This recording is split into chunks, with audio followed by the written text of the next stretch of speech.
حرج نہیں ہے۔ یہ بھائی نے فرمایا کہ لوگ داڑھی والے کو حقیر کیوں سمجھتے ہیں؟ اس کا چھوٹا سا جواب تو یہ ہے، اس لیے کہ وہ خود حقیر ہوتے ہیں۔ جو نبی کریم صلی اللہ علیہ وسلم کی کسی سنت کو نگاہ حقارت سے دیکھے، یہ میدان محشر میں انتہائی ذلیل اور خوار اور انتہائی حقیر ہوگا،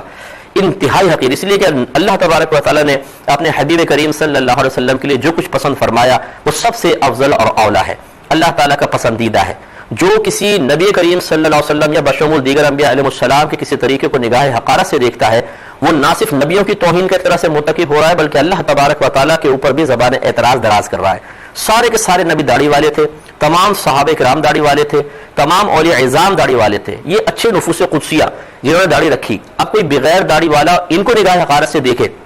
یا ان کی اتباع کرنے والے کو نگاہ حقارت سے دیکھے تو آپ خود فیصلہ کر لیں کہ معاذ اللہ یہ لوگ حقیر ہیں یا یہ حقیر ہے، تو آسان سی بات ہے کہ آپ فوراً جواب دیں گے یہ حقیر ہے۔ لہذا لوگوں کو اپنے ذہن کو ٹھیک کرنا چاہیے۔ اس میں مزید ہم کلام کرتے ہیں۔ کالر ہیں، السلام علیکم۔ ایک یہ دیکھیں میں جواب بتا رہا تھا آپ کو کہ داڑھی والے کو حقارت کی نگاہ سے ہرگز نہیں دیکھنا چاہیے۔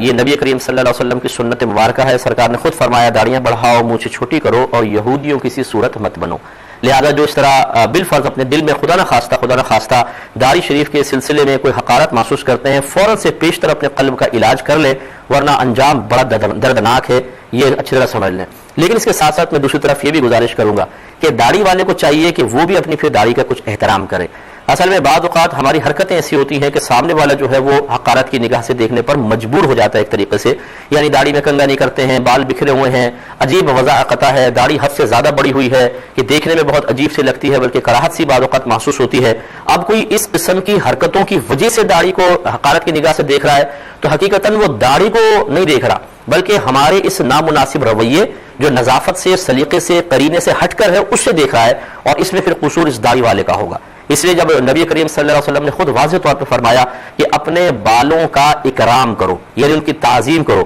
اور پھر وضاحت فرمائی یعنی ان کو تیل لگاؤ اور کنگھا کرو۔ تو سر کے بال ہوں چاہے داڑھی کے تو اچھی طرح سنوار کر رکھنے چاہیے، اور بے ترتیب بال ہوں تو ترتیب کر لی جائے،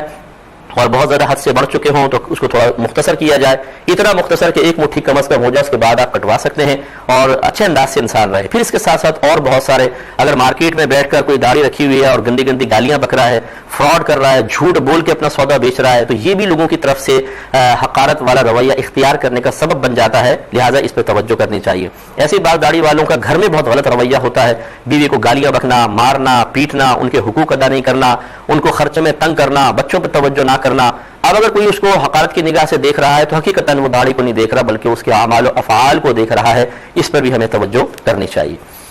یہ بھائی نے فرمایا کہ ہم سعودی عرب میں ہیں اور بعض اوقات ہم کسی مسجد میں جاتے ہیں نماز پڑھنے کے لیے تو امام صاحب کی داڑھی پوری نہیں ہوتی ہے، کیا کیا جائے؟ دیکھیے فقہ حنفی کی روشنی میں مسئلہ تو یہی ہے کہ داڑھی پوری ہونی چاہیے، یعنی کم از کم نیچے پکڑیں تو ایک مشت کے بعد کوئی کاٹ سکتا ہے، ایک مٹھی داڑھی ہونی چاہیے، اور ایک مٹھی سے داڑھی جو کم کروائے گا تو وہ